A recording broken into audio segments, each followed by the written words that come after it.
Kalau kita istighfar, adakah akan padam dosa kita walaupun kita masih melakukan dosa? Dengar baik-baik. Dalam dunia dan akhirat, dia ada 5 cara menghilangkan dosa. 2 di dunia, 3 di akhirat. Allah jadikan orang beriman bukan untuk masuk neraka, untuk masuk syurga. Faham lagi? Untuk syurga akhirnya. Kita ni untuk masuk syurga. Kullu ummati yadkhulul jannah.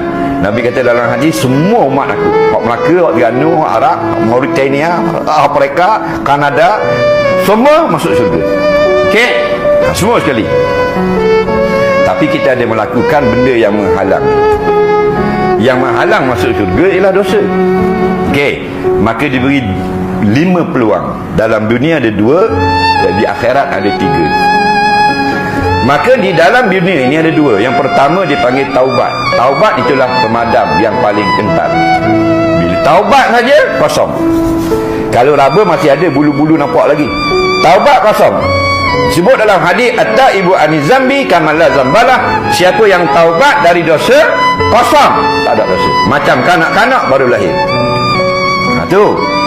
Kemudian yang kedua, innal hasanat yuzhibna sayiat. Kita lakukan benda-benda yang baik, insya-Allah dia akan menghilangkan dosa-dosa di masa lalu. Dulu banyak kita yang jahat, banyak tengok haram, banyak pegang haram. Sekarang banyak baca Quran, banyak sedekah. Dengan perbuatan baik kita sekarang ini, yuzhibna sayiat, dia menghilangkan dosa-dosa lalu. Okey, itu di dalam dunia. Buatlah banyak-banyak, okey? Taubat selalu, istighfar selalu, dan buat benda yang baik, okey? Kalau kita tak ada nak taubat, sibuk sangat, mati. Maka bangunlah kita di padang mahsyar membawa dosa. Ada 2 lagi peluang. 3 tapi nak khabar 2 dulu. Yang pertama, walaupun ada dosa, nak dapat syafaat Nabi. Kerana Nabi ada syafaat, memberi pertolongan.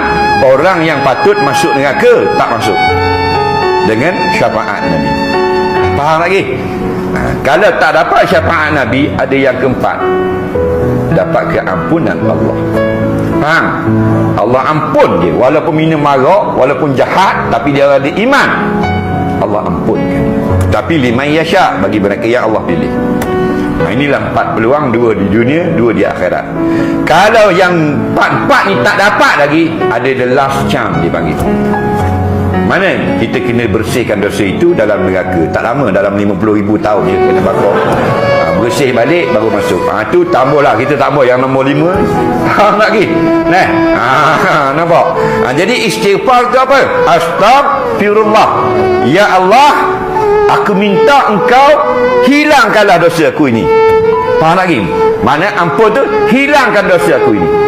Bila hilang dosa, maka tempat kita syurga. Jadi kalau boleh lah, yang gantung tasbih tu jangan gantung saja. Faham? Bila nak pergi jalan jauh, cabut tasbih, masuk kat tol, astagfirullah, astagfirullah, astagfirullah, astagfirullah, astagfirullah. Daripada tol Laikroh sampai tol Seremban, dapat 500 kali astagfirullah. 500 kali, sekali ya Tuhan terima, hapus dosa. Nampak? Janji ikhlas. Dia lagu tu. Kemudian kita tahu tak Tuhan terima tak terima? Tak tahu. Tapi hati biar kita mengharap Allah pengampun dosa.